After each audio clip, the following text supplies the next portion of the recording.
Hi hello ನಮಸ್ತೆ welcome back to Vidya vlogs. ಇವತ್ತು ನಮ್ಮ ಅಪ್ಪನ ಮನೆಯಲ್ಲಿ ಅಂದ್ರೆ ಅವರ ಕುಟುಂಬದ ಮನೆಯಲ್ಲಿ ಭೂತಕ್ಕೆ ಇತ್ತು. ಅಂದ್ರೆ ನಮ್ಮ ತುಳುವಲ್ಲಿ ಎಲ್ಲಾರು ಭೂತಕ್ಕೆ ಅಂತಾನೆ ಹೇಳ್ತಾರೆ, ಹಾಗಂದ್ರೆ ಎಲ್ಲಾರ್ಗೂ ಅರ್ಥ ಆಗತ್ತೆ. ಆದ್ರೆ ಇನ್ನು ಕೆಲವು ಈ ಕಡೆ ಬಂದಾಗ ಇಲ್ಲಿ ಭೂತಕ್ಕೆ ಅಂದ್ರೆ ಅರ್ಥ ಆಗಲ್ಲ. ಏನಂದ್ರೆ ದೈವ ದೇವರಿಗೆ ಎಡೆ ಇಡೋದು ಅಂತ ಅಂತೀವಿ. ವರ್ಷದಲ್ಲಿ ಒಂದ್ಸಲ ಕುಟುಂಬದವರೆಲ್ಲ ಸೇರ್ಕೊಂಡು ದೈವಾರಾಧನೆನ ಮಾಡ್ತಾರೆ. ಅಂದ್ರೆ ಕೆಲವರು ಕೋಲ ರೂಪದಲ್ಲಿ ಕೊಡ್ತಾರೆ, ಇನ್ನು ಕೆಲವರು ವರ್ಷಕ್ಕೊಂದ್ಸಲ ಎಡೆ ಇಡ್ತಾರೆ. ಮಧ್ಯಾಹ್ನಕ್ಕೆ ಎಲ್ಲಾ ಹೆಣ್ಮಕ್ಳು ಆಗ್ಲಿ ಗಂಡ್ಮಕ್ಳು ಆಗ್ಲಿ ಅವ್ರ ಕಡೆಯಿಂದ ಒಂದು ಕೋಳಿ ಅಂತ ತಂದಿರ್ತಾರೆ.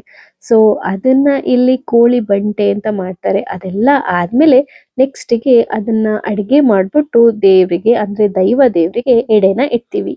ಎಲ್ಲಾರು ದೇವ್ರ ಹತ್ರ ಹೇಗೆ ಹರಕೆ ಕಟ್ತಾರೋ, ಅಂದ್ರೆ ನಂದಿ ಕೆಲ್ಸ ಆದ್ರೆ ನಾನು ಇದನ್ನ ಕೊಡ್ತೀನಿ ದೇವ್ರೆ ಅಂತ ಅಂತೀವಲ್ಲ, ಸೊ ಇಲ್ಲಿ ನಾವು ದೈವ ದೇವ್ರಿಗೆ ಎಡೆ ಅಂತ ಕೊಡ್ತೀವಿ. ಅಂದ್ರೆ ನಂದಿ ಕೆಲ್ಸ ಆದ್ರೆ ದೇವ್ರೆ ನಿನಗೊಂದು ಕೋಳಿ ಅರ್ಪಿಸ್ತೀನಿ ಅಂತ ಹೇಳ್ತಾರೆ. ಸೊ ಅದನ್ನ ಅರ್ಪಿಸೋಕೆ ಟೈಮ್ ಅಂತ ಸಿಗೋದು ಈ ವರ್ಷದಲ್ಲಿ ಒಂದ್ಸಲ. ಪ್ರತಿ ಒಂದು ಕುಟುಂಬಕ್ಕೂ ಒಂದು ಕುಟುಂಬದ ಮನೆ ಅಂತ ಇರುತ್ತೆ, ಅಂದ್ರೆ ತರವಾಡು ಮನೆ ಅಂತ ಕರೀತಾರೆ. ಸೊ ಆ ಮನೆಯಲ್ಲಿ ಈ ತರ ದೈವ ದೇವರ ಪ್ರತಿಮೆ ಅಂದ್ರೆ ಅವರಿಗೆ ಅಲ್ಲಿ ಅಲಂಕಾರ ಎಲ್ಲ ಮಾಡಿ ದೇವ್ರಿಗೆ ಏನೇನ್ ಬೇಕು ಪರ್ವ ಆ ತರ ಎಲ್ಲ ಒಪ್ಸಿ ಅದಾದ್ಮೇಲೆ ಎಡೆ ಏನ್ ಮಾಡಿರ್ತೀವಿ ನೋಡಿ, ಸೊ ಅದನ್ನ ದೇವ್ರ ಎದುರುಗಡೆ ಅಂದ್ರೆ ದೈವ ದೇವ್ರ ಎದುರುಗಡೆ ಬಡಿಸ್ತೀವಿ. ಬಡಿಸ್ಬಿಟ್ಟು ಎಲ್ಲಾರು ಒಂದೇ ಮನ್ಸಲ್ಲಿ ಪ್ರಾರ್ಥನೆ ಮಾಡಿ ದೈವ ದೇವ್ರಿಗೆ ಅದನ್ನ ಅರ್ಪಿಸ್ತೀವಿ. ಸೊ ಇಲ್ಲಿ ಮಧ್ಯಾಹ್ನನೇ ಎಲ್ಲ ಮುಗ್ದಿದೆ, ಈಗ ಅಡಿಗೆ ಎಲ್ಲ ಮಾಡಿ ಬಡಿಸ್ತಾ ಇದ್ದಾರೆ. ಸೊ ಹಾಗಾಗಿ ಎಲ್ಲಾರು ಬಂದವರೆಲ್ಲ ವೇಟ್ ಮಾಡ್ತಾ ಇದ್ವಿ. ನಮ್ ಕಡೆ ಅಂತೂ ನಮಗೆ ಹೆಣ್ಮಕ್ಳು ಮನೆ ಅಲ್ವಾ, ಸೊ ಹಾಗಾಗಿ ಇದು ಅಪ್ಪನ ಮನೆ ಆಗಿರೋದ್ರಿಂದ ನಮಗೆ ಯಾರಿಗೂ ಬರಲ್ಲ. ನಮಗೆ ಅಮ್ಮನ ಮನೇಲಿ ಏನಾದ್ರೂ ನಡೆದ್ರೆ ಅದು ನಮಗ್ ಬರುತ್ತೆ. ಇನ್ನು ಹಿರಿಯರು ಅದಕ್ಕೆಲ್ಲ ಏನ್ ಬೇಕು ಅದನ್ನೆಲ್ಲ ರೆಡಿ ಮಾಡ್ಕೋತಾ ಇರ್ತಾರೆ. ಇನ್ನು ನಾವು ಚಿಕ್ಕೋರಲ್ವಾ, ಸೊ ನಾವ್ ಅದಕ್ಕೆ ಯಾವ್ದಕ್ಕೂ ಇಂಟರ್ಫಿಯರ್ ಆಗಕ್ಕಿಲ್ಲ. ಸೊ ಹಾಗಾಗಿ ನಾವು ಎಡೆ ಇಟ್ಟು ಆದ್ಮೇಲೆ ಇನ್ನು ಕೈ ಮುಗಿಯೋದಕ್ಕೆ ಎಲ್ಲಾರು ಒಟ್ಟಿಗೆ ಬರ್ತೀವಿ. ಇಲ್ಲಿ ನಮ್ಮ ಅಪ್ಪನ ಫ್ಯಾಮಿಲಿಲಿ ಅಂದ್ರೆ ಅಪ್ಪನ ಕುಟುಂಬದಲ್ಲಿ ಇಷ್ಟೊಂದೆಲ್ಲ ಜನ ಇದ್ದಾರೆ. ಸೊ ಅವರೆಲ್ಲ ಎಡೆ ಇಡೋದಕ್ಕೋಸ್ಕರ ಅಂದ್ರೆ ಕೈ ಮುಗ್ದು ಪ್ರಾರ್ಥನೆ ಮಾಡಿ ಅವ್ರ ಮನ್ಸಲ್ಲಿ ಏನಿದೆ ಅದನ್ನ ಬೇಡ್ಕೊಳ್ಳೋದಕ್ಕೋಸ್ಕರ ಕಾಯ್ತಾ ಇದ್ದಾರೆ. ಇನ್ನು ದೈವ ದೇವರಿಗೆ ಎಡೆ ಇಟ್ಟಿದ್ದೆಲ್ಲ ಆದ್ಮೇಲೆ ಇನ್ನ ನಮ್ಮ ಹಿರಿಯರಿಗೆ ಎಡೆ ಇಡ್ತಾರೆ. ಹಿರಿಯರಿಗೆ ಅಂತಾನೆ ಇಲ್ಲಿ ಸಪ್ರೇಟ್ ಆಗಿ ಹಲಸಿನ ಹಣ್ಣಿನ ಕಡುಬು ಮಾಡಿರ್ತಾರೆ. ಇನ್ನು ಬಾಳೆ ಎಲೆಯಲ್ಲಿ ಅನ್ನ ಆಮೇಲೆ ಚಿಕನ್ ಸಾರು ಈ ತರ ಎಲ್ಲ ಮಾಡಿ ಅವ್ರಿಗೆ ಏನೇನ್ ಇಷ್ಟ ಅದನ್ನೆಲ್ಲ ಬಡಿಸಿ ಇಲ್ಲಿ ಪೂಜೆ ಮಾಡ್ತೀವಿ. ವರ್ಷಕ್ಕೊಂದ್ಸಲ ಬಂದು ಊಟ ಮಾಡ್ಕೊಂಡು ಹೋಗಿ ನಮ್ಮೆಲ್ಲಾರ್ನು ಹರಿಸಿ ಅನ್ನೋ ಕಾನ್ಸೆಪ್ಟ್ ಇದು. ಪ್ರತಿ ಒಬ್ರುನು ಇಲ್ಲಿ ತುಂಬಾ ಖುಷಿಯಿಂದ ಬಡ್ಸೋದು ಅದು ಇದು ಎಲ್ಲ ಮಾಡ್ತಾರೆ.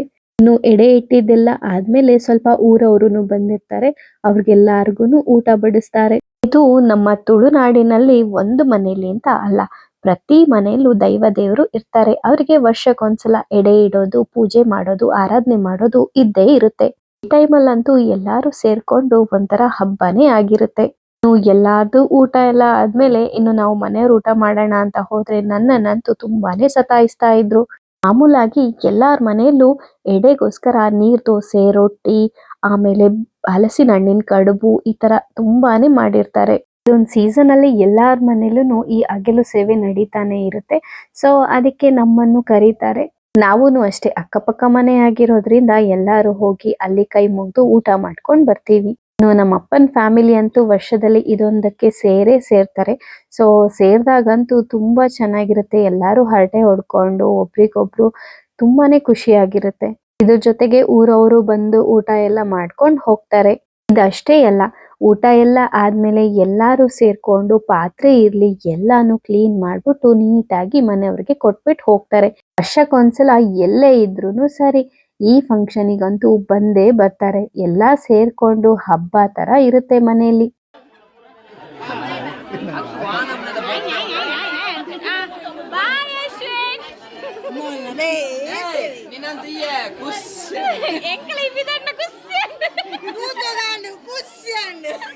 ಒಂದೊಂದು ಫ್ಯಾಮಿಲಿ ಫಂಕ್ಷನ್ ಅಲ್ಲೂ ಒಬ್ಬೊಬ್ರು ಎಂಟರ್ಟೈನರ್ ಅಂತ ಇದ್ದೇ ಇರ್ತಾರಲ್ವಾ. ಸೊ ಇವರೆಲ್ಲ ನನ್ನ ಕಸಿನ್ಸು. ಇಲ್ಲಿ ಇವರು ಹರಟೆ ಹೊಡ್ಕೊಂಡು ಹೊರಟೇ ಬಿಟ್ರು. ಸೊ ಇದಿಷ್ಟು ಇವತ್ತಿನ ವ್ಲಾಗ್. ಈ ವ್ಲಾಗ್ ನಿಮಗೆ ಖಂಡಿತ ಇಷ್ಟ ಆಗಿರುತ್ತೆ ಅಂತ ಅನ್ಕೋತಾ ಇದ್ದೀನಿ. ಹಾಗಾದ್ರೆ ನನ್ನ ಚಾನೆಲ್ನ ಸಬ್ಸ್ಕ್ರೈಬ್ ಮಾಡೋದನ್ನ ಮಾತ್ರ ಮರಿಬೇಡಿ. Thank you.